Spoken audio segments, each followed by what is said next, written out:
Good evening. Rockport's new mayor talks about starting her first term, local road closings, and an inform that you want to make sure to stay tuned for. But of course, we'll also have your local stories, sports, and weather coming up here on the 18th WJTS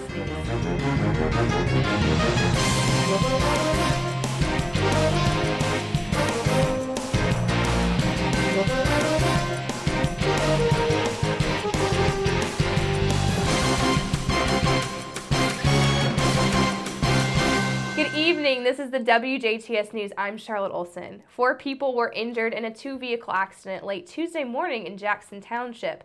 The Dubois County Sheriff's Department says that around 10:30 a.m. yesterday, a car driven by 86-year-old Leroy Piper of Jasper was stopped in the northbound lane of Satine Road at the intersections of Schnellville Road, while a car driven by 40-year-old Heather Puckett of English was traveling east on Schnellville Road.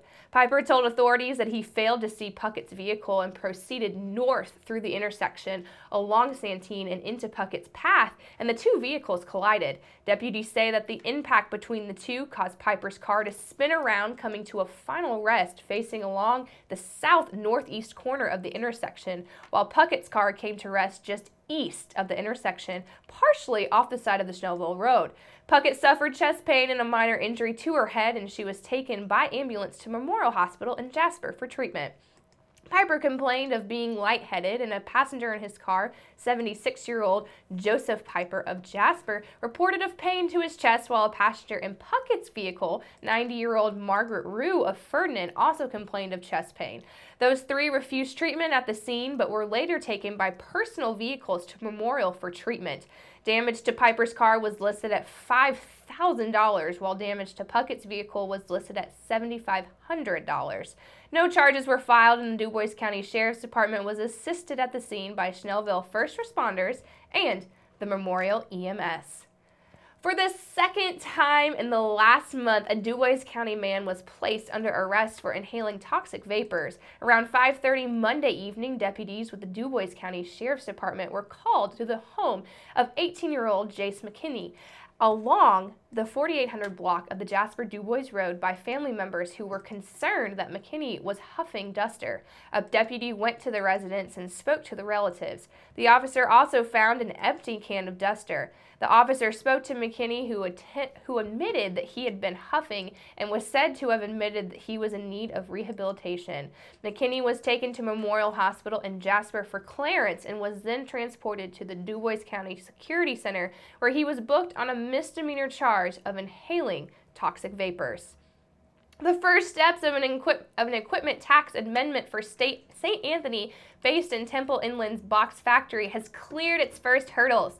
Monday afternoon, the Dubois County Council voted to allow the Temple Inland's attainment for $846,000 investment in new equipment that should make the plant more efficient and productive. The equipment will create no new jobs, but won't eliminate any either. Temple Inland scored 47 points, 7 more than necessary to qualify for the amendment that's being applied for, which qualifies the company for a 100% tax amendment in years 1 and 2, 75% of the amendment in year 3, and then 50% in year 4, and 25% in year 5.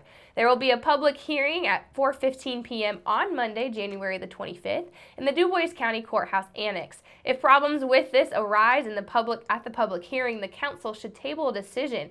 If not, the council will most likely approve it. In other business, Monday afternoon, the Dubois County Council voted to keep the probationary pay policy, which installs a 10% salary decrease for the first 90 days on the job for new employees, in place for those recently hired whose probationary pay period will stretch into 2016.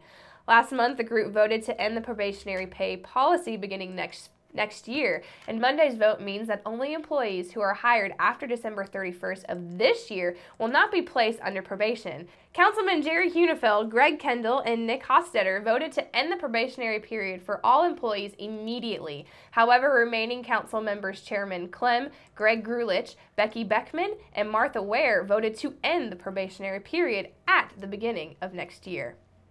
Rockport will start the new year with a new mayor. Gay Ann Harney, a Democrat, won the November general election by 14 votes over Republican incumbent Harold Goffin.